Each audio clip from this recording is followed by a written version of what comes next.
ngiye kubasuhuza nshuti zanjye mwese aho muherereye hose mugira amahoro. Mbifurije umunsi mwiza. Uyu munsi ndifuza gukomeza ikiganiro nari natangiye, ikiganiro kivuga ku nzira tunyuramo, inzira rimwe na rimwe dushobora kunyuramo zitugoye cyangwa se ibintu runaka bitubaho ariko hakaba hari impamvu ibyo bintu byanga bikunda bitubayeho. Ubushize nari nababwiye ko hari ikintu kikubaho cyangwa ugahura n'umuntu runaka, rimwe na rimwe hari abo duhura nabo bakatubabaza, hari abo duhura nabo ntitumenye impamvu duhuye nabo, ariko nyuma wazasubiza amaso inyuma ugasanga byanga bikunda wa muntu hari ikintu yaraje kukwigisha mu buzima, cyangwa se hari impamvu runaka uwo muntu yaje mu buzima bwawe. Ni muri urwo rwego rero uyu munsi noneho nifuje kubaha urugero rw'ibyo navuzeho, ari byo ngibyo bijyanye n'ibintu bitubaho, abo duhura nabo, inzira z'ubuzima. Muri make ubuzima burya bufite uko bwubatse. Uyu munsi ushobora kuba unezerewe ejo ukababara, uyu munsi ushobora kuba ubabaye ejo ukanezerwa, uyu munsi ushobora kuba uri umushomeri ejo ukabona akazi, uyu munsi ushobora kuba ufite akazi ejo ukakabura. Byose bitubaho kubera ko hari uko Imana iba ishaka kutwigisha, hari uko Imana iba ishaka kudukomeza. Rero ngiye kubabwira inkuru musanzwe muzi benshi, inkuru y'umuntu Imana yanyujije mu nzira zitandukanye, ariko nyuma uza gusanga ko hari umugambi w'Imana kandi mwiza. Uwo muntu nta wundi rero ni inkuru ya Yozefu. Umunsi umwe Yozefu yararyamye ararota. Ntiyarota rimwe ahubwo yarose kabiri, ibintu bijya gusa. Yarose inzozi ze zabaga zigaruka ku kuba zasobanuraga ko barumuna be cyangwa se bakuru be, bene se, igihe kizagera bakamupfukamira. Byasobanuraga ko Yozefu byanga bikunda arimo arota azaba umuntu ukomeye, ariko ibyo ntabwo byahise biba. Yozefu akimara kubwira bagenzi be cyangwa se bavandimwe be iby'inzozi yarose, basobanukiwe ko Yozefu mu by'ukuri arimo abiryaho cyangwa abirataho, kuko yababwiraga ko bumvise neza ko inzozi ze zisobanura ko bazamupfukamira. Birabarakaza, bigerekaho no kuba ise yaramukundaga kubarusha, bituma bamurakarira bapanga kumwica, ariko ntibamwica, ahubwo umwe muri bo yiyungura ubwenge bwo kumugurisha. Bamugurisha muri Egiputa. Yozefu yarose azaba umuntu ukomeye, ariko ntahise aba umuntu ukomeye, ahubwo agurishijwe nk'umucakara. Ushobora kwibaza, izo nzozi Yozefu yarose zo kuba umuntu ukomeye, aho bene se bazamupfukamira, zikaba zimugejeje ku kuba umucakara. Aragurishijwe mu gihugu kitari ikiwabo, mu gihugu cya Egiputa, aragurishijwe nk'umucakara. Yozefu rero ageze muri Egiputa agurwa n'umuntu bita Potifari. Potifari rero Yozefu yamugiriyeho umugisha nk'uko Bibiliya ibitubwira. Byose iyi nkuru ya Yozefu tuyisanga mu Itangiriro. Hanyuma Yozefu agera kwa Potifari. Potifari amugiriraho umugisha, kandi na Yozefu nawe amugiriraho umugisha. Biravugwa ko Potifari amaze kwakira Yozefu mu rugo iwe, urugo rwe rwateye imbere, haboneka imigisha itandukanye, kandi ngo uko Potifari yitegerezaga Yozefu yabonaga ko byanga bikunda Yozefu ari kumwe n'Uwiteka Imana. Ibyo ngibyo rero bituma amugirira icyizere, amuharira ibintu bye byose kugira ngo ajye abigenzura. Hanyuma ntibyatinze rero umugore wa Potifari yaramukunze, kuko Yozefu yari umusore mwiza. Umugore wa Potifari aramwifuza, agakunda kubimwibutsa ko yifuza ko bazaryamana. Ariko Yozefu kuko yubahaga Imana kandi mu by'ukuri ntiyifuzaga ko yahemukira sebuja, Yozefu arabyanga. Yozefu abyanze rero umugore umunsi umwe apanga kuza kumukoresha amakosa. Yozefu akomeza kubyanga kugeza ubwo umugore we wa Potifari yamwatse umwitero, hanyuma arawusigarana. Umugore wa Potifari asigaranye umwenda wa Yozefu. Rero umugabo watashye aregera Yozefu ko yashatse kumufata ku ngufu. umugore wa Potifari abwira umugabo we ati Yozefu wa mugaragu wawe yashatse kunsambanya. Umugabo biramurakaza cyane kuko yari yaramugabiye ibintu byose, ariko amuha atansiyo ku mugore we. Umugabo rero biramurakaza, Yozefu niko kujya ko bamujyana muri gereza. Yozefu arafunzwe. Mwibuke ku ntangiriro twavuze ko Yozefu yari yarose inzozi z'uko byanga bikunda azaba umuntu ukomeye. Abaye umucakara, agiriwe icyizere kivuyeho, arafunzwe. Ngira ngo murumva ko ibyo bintu mu by'ukuri birakomeye. Yozefu rero agera muri gereza, ari mu gihugu kitari ikiwabo, nta muntu n'umwe ahazi. Yozefu arafunzwe kubera akarengane. Mu by'ukuri Yozefu nta kindi yari azize uretse kubaha Imana no kudashaka gukora ikosa ryo guca inyuma sebuja wari waramugiriye icyizere kandi akamuha kuyobora ibyo mu rugo rwe. Yozefu rero agera muri gereza, abaho ubuzima nk'ubw'abandi babayeho, ariko nyuma gatoya haza kuba hari abandi bantu bafunganye barota inzozi.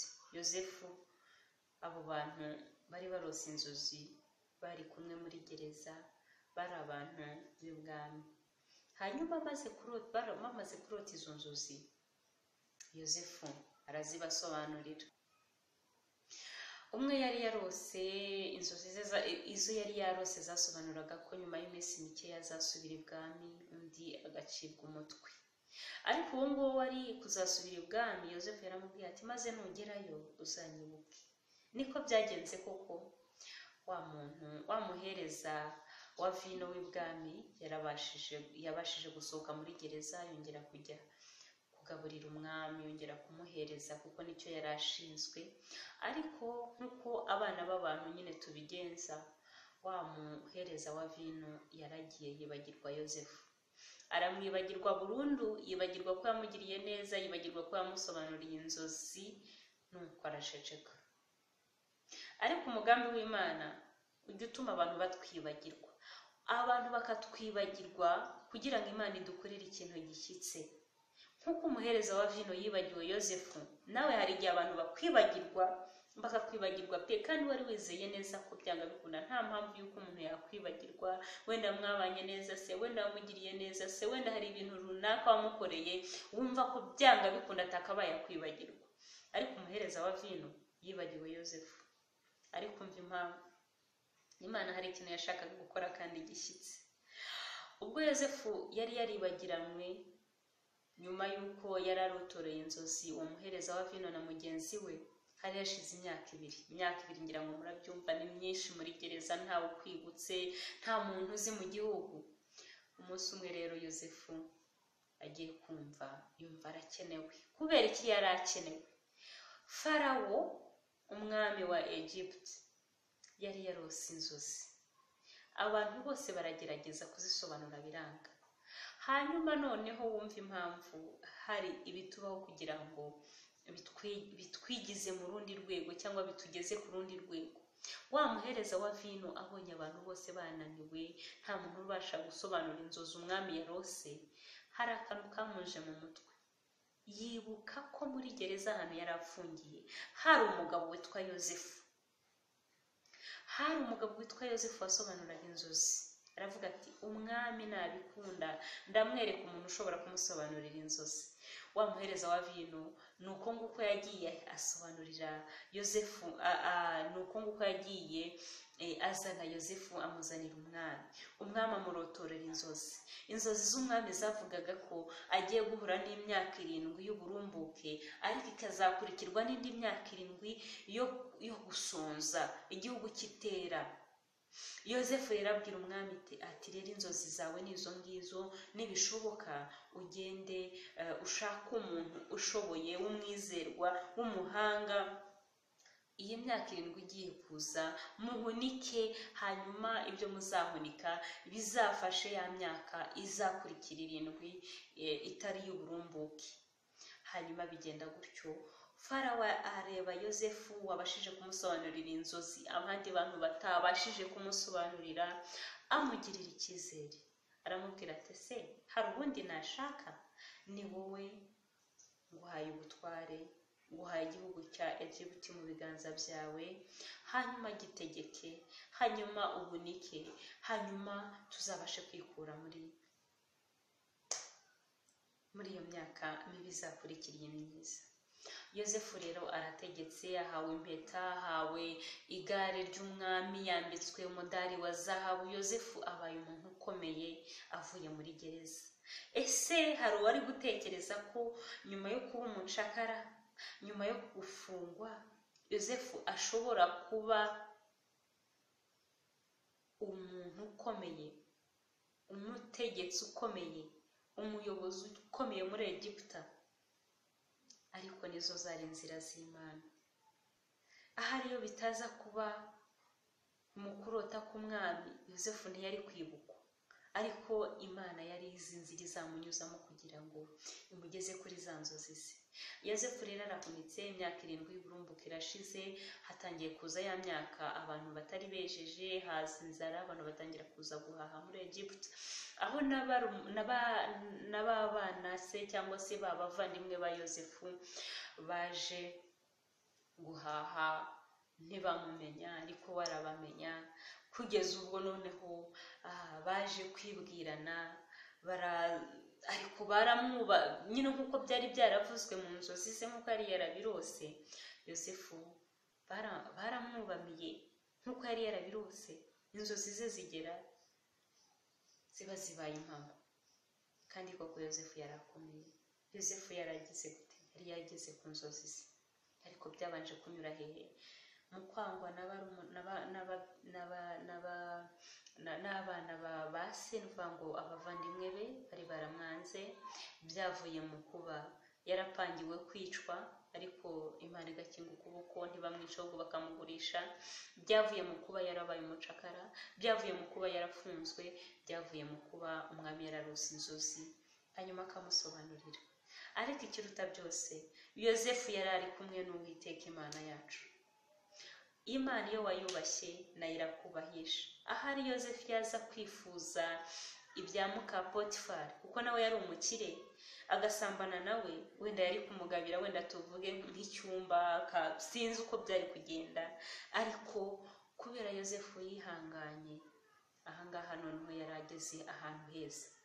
Yari ayoboye Egiputa, bivuga ngo na Potifari wamufungishije n'umugore we nabo bari mu bo yayoboraga. Numva ko byari byiza rero. Farawo rero akunda Yosefu kuko yabonaga ko ari kumwe n'Uwiteka Imana yacu. Hanyuma Yosefu aza kubona barumuna be n'abakuru be baje guhaha.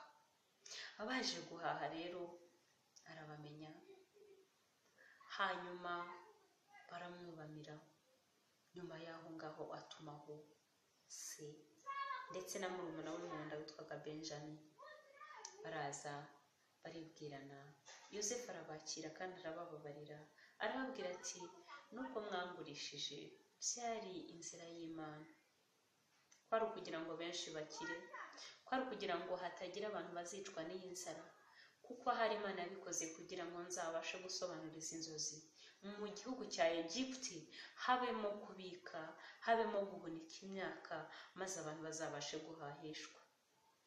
Nawe rero ibyo unyuramo, ushobora kuba uyu munsi uri mu kazi ko mu rugo, ejo ukazisanga mu kandi keza. Ushobora kuba uyu munsi uri mu kazi wowe wita ko kagayitse, ariko ari Imana iba ihagushyize, ejo ukazaba ugeze ahandi ku rundi rwego. Ndetse nawe ufite akazi keza, ushobora kuba ufite akazi runaka, ejo ukazisanga nta kugifite. Ibyo byose ni ukubiteganya, ariko byose tujye tumenya ngo Imana ibifite icyo ishaka kutubwira, Imana ibifite umugambi wayo, Imana ibifite ikigambiriye ku buzima bwacu.